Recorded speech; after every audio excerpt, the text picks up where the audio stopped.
दास जी तुम आगे बढ़ो। जय श्री राम, जय जय श्री राम। धन्यवाद।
ಸರ್ಕಾರಕ್ಕೆ ಬಾಂಗ್ಲಾ ಪ್ರಧಾನಮಂತ್ರಿ ಯೂನಿಸ್ಗೆ, ಬಾಂಗ್ಲಾ ಪ್ರಧಾನಮಂತ್ರಿ ಯೂನಿಸ್ಗೆ, ಬಾಂಗ್ಲಾ ಪ್ರಧಾನಮಂತ್ರಿ ಮೊಹಮ್ಮದ್ ಯೂನಿಸ್ಗೆ।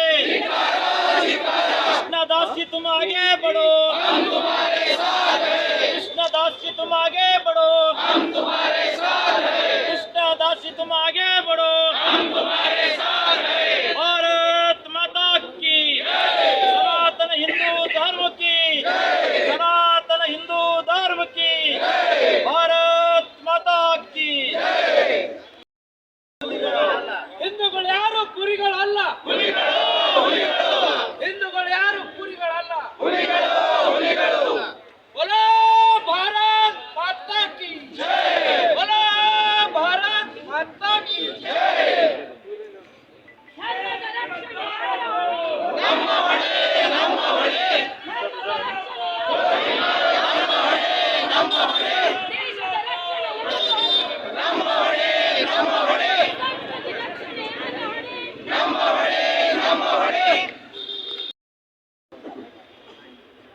ಭಾರತ್ ಮಾತಾ ಕಿ ಬಾಂಗ್ಲಾದೇಶದ ಪ್ರಧಾನಮಂತ್ರಿಗೆ, ಬಾಂಗ್ಲಾದೇಶದ ಘೋಷಿತ ಪ್ರಧಾನಮಂತ್ರಿ ಉಗ್ರವಾದಿಗೆ, ಬಾಂಗ್ಲಾದೇಶದ ಪ್ರಧಾನಿ ಯೂನಿಸ್ಗೆ, कृष्णा दास जी तुम आगे बढ़ो, कृष्णा दास जी तुम आगे बढ़ो। सनातन हिंदू धर्मಕ್ಕೆ, सनातन हिंदू धर्मಕ್ಕೆ।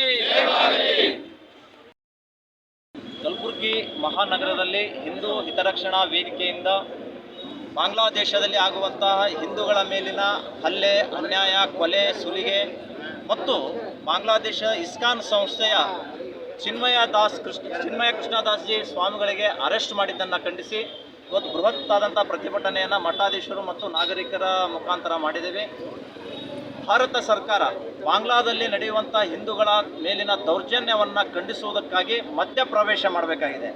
ಅಲ್ಲಿಯ ಉಗ್ರವಾದಿ ಪ್ರಧಾನಮಂತ್ರಿ ಯೂನಿಸ್ಗೆ ಪಾಠ ಕಲಿಸಬೇಕು ಅನ್ನುವಂತಹ ಒತ್ತಡವನ್ನು ನಾವು ಇವತ್ತು ಮನವಿ ಮುಖಾಂತರ ಸಲ್ಲಿಸಿದ್ದೇವೆ. ಬಾಂಗ್ಲಾದ ಹಿಂದೂಗಳ ಪರಿಸ್ಥಿತಿ ಅತ್ಯಂತ ಹೀನಾಯವಾಗಿದೆ. ಕಾಲೇಜಿಗೆ ಹೋಗುವಂಥ ವಿದ್ಯಾರ್ಥಿಗಳು ಮತ್ತು ವಿದ್ಯಾರ್ಥಿನಿಯರ ಮೇಲೆ ಅತ್ಯಾಚಾರ ಆಗ್ತಾ ಇದೆ, ಕೊಲೆ ಆಗ್ತಾ ಇದೆ. ಹಿಂದೂ ಮಠ ಮಂದಿರಗಳ ಧ್ವಂಸ ಮಾಡಿದ್ದಾರೆ. ಅಲ್ಲಿ ಅನ್ನಕ್ಕೂ ಕೂಡ ಪರಿತಪಿಸುವಂತಹ ಪರಿಸ್ಥಿತಿ ಬಾಂಗ್ಲಾದಲ್ಲಿ ನಿರ್ಮಾಣ ಆಗಿದೆ. ಅದನ್ನು ಕೂಡಲೇ ವಿಶ್ವಸಂಸ್ಥೆ ಮತ್ತು ಭಾರತ ದೇಶ ಮಧ್ಯಪ್ರವೇಶ ಮಾಡಿ ತಡೆ ಹಿಡಿಬೇಕು ಅನ್ನುವಂತಹ ಉಗ್ರ ಹೋರಾಟ ಮತ್ತು ಬೇಡಿಕೆಯನ್ನು ನಾವು ಇಟ್ಟಿದ್ದೀವಿ. ನಮಗೆ ನಿಶ್ಚಿತವಾಗಿ ವಿಶ್ವಾಸ ಇದೆ, ಈ ದೇಶದ ಪ್ರಧಾನಮಂತ್ರಿಗಳು ಬಾಂಗ್ಲಾದ ಪ್ರಧಾನಮಂತ್ರಿ ಮೊಹಮ್ಮದ್ ಯೂನುಸ್ ಕೋಮುವಾದಿ ಘೋಷಿತ ಆತಂಕವಾದಿಗೆ ಪಾಠ ಕಲಿಸ್ತಾರೆ ಅನ್ನುವಂತಹ ವಿಶ್ವಾಸದೊಂದಿಗೆ ನಾವು ಇವತ್ತು ಮನವಿಯನ್ನು ಕೊಟ್ಟಿದ್ದೀವಿ.